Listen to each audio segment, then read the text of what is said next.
4-6 गालियां भी देते होंगे यार, हमारे मुल्क की ऐसी की तैसी फेर दी इन लोगों ने। केयरफॉर वाले बाकायदा बताते कस्टमर को जी यहां श्रिंकफ्लेशन चल रहा है, हमारा कोई कसूर नहीं है।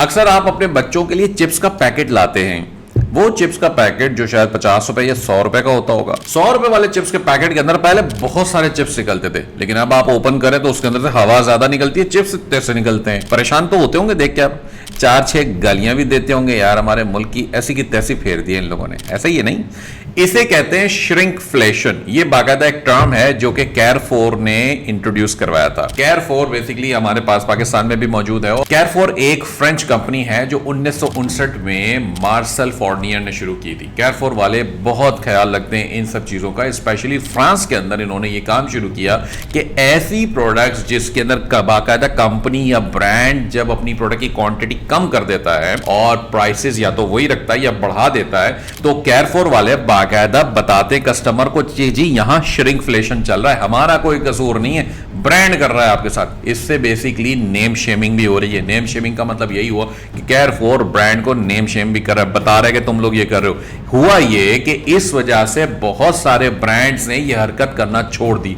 उन्होंने एक्चुअली जो कमिटमेंट किया वो पूरा करना शुरू कर दिया कि जी अगर 100 ग्राम चिप्स हमें देने हैं तो वो 100 ग्राम वाकई में देने लग गए, क्योंकि अगर उससे कम होगा तो केयरफॉर नेम शेम करना शुरू कर देगा। केयरफॉर वो प्रोडक्ट्स बेचता जरूर था, लेकिन साथ उसके टैग लगाता था कि जी ये श्रिंकफ्लेशन में सोच समझ के खरीदिए, जिसकी वजह से कस्टमर अलर्ट हो जाता था कि अच्छा जी इसके अंदर जितना लिखा हुआ है उतना मुझे नहीं मिलेगा या ओवरऑल नहीं मिलना चाहिए, ये मुझे असम्पशन दी जा रही है। तो इस वजह से एक पब्लिक अवेयरनेस क्रिएट कर दी। पाकिस्तान में अनफॉर्चुनेटली किसी की हिम्मत नहीं होती कि ऐसा कुछ करे, ना ही हम इतनी कोई परवाह करते हैं। हम घरों में बैठ के गालियां दे देंगे इसके ऊपर कि हाँ जी बस हमारे साथ ऐसे हो रहा है, लेकिन हम एक्शन कोई नहीं लेते।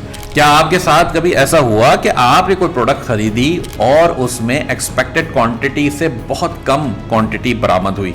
अगर ऐसा हुआ तो मुझे कमेंट में जरूर बताइएगा।